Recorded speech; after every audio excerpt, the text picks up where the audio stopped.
Good morning, you're listening to Bet Butler's Cheltenham Morning Line with me, Dave Evans, and Tareq Quiroz, Head of VIP Operations. So it's day 3, Tareq, and what's the eye-catching things that are taking your eye this morning? Well, for most people, there's been a lot of talk about Dynasty in the first. Has it chosen the right race? It's back to 2.5 miles from its probably preferred distance of around 3 miles, but who are we to question the choice of race? The question now is it too short?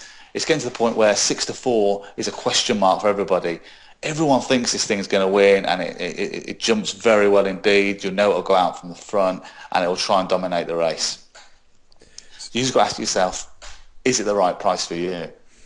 What do you think? What's your gut feeling on that, Tareq? My gut feeling is that it is. My gut feeling that 2-1 in the 7-4, which was available over the last couple of days, was too big. I think 6-4 is pretty much bang on the right price. Right. I would be backing it at 6-4. If it ended up going to closer to even money, I'd probably think it's too short. But okay. Do I think it's going to win? Yes. So keep an eye on the market price, and if you can get a bit better than 6-4 or close to that, then it might be worth a bet. Yeah, exactly. Great. And another interesting market move this morning, and also linked to this, Bet Butler running their 10% odds boost again, this time on Oscar Whiskey in the 320 World Hurdle. And there's been some interesting moves this morning with Ladbrokes going out at 7-1. I don't know if that's going to temporary move or whether it's going to last throughout the day, but what do you think that means for the race and for Oscar Whiskey's chances? Yeah, I think some people are trying to get at Oscar Whiskey.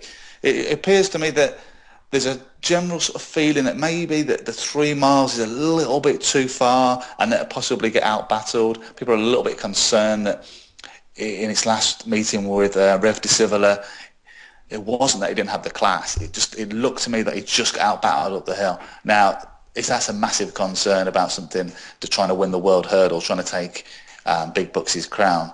So basically, the front two in the market, you've got all the class in the world about Oscar Whiskey, and you've got all the battling in the world about Rev de Civiler. Which will win out?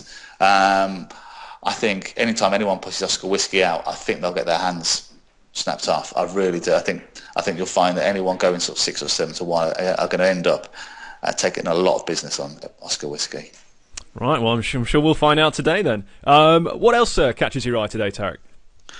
Well, it's interesting before the festival that Nichols talked of Sam Winner being almost his best chance of the whole festival, which is extremely extraordinary from someone that's trainer of Cato Star and Denman in the past, that he has something in the per temps handicap hurdle that he would class as possibly being his best chance of a winner.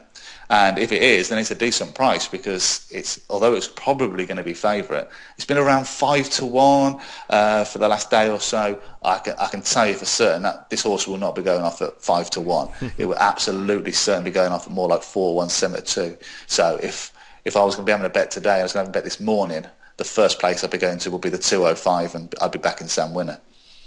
Very good. Thanks very much, Tareq. Okay. So unless you've got any other pearls of wisdom up your sleeve, should we have another chat tomorrow?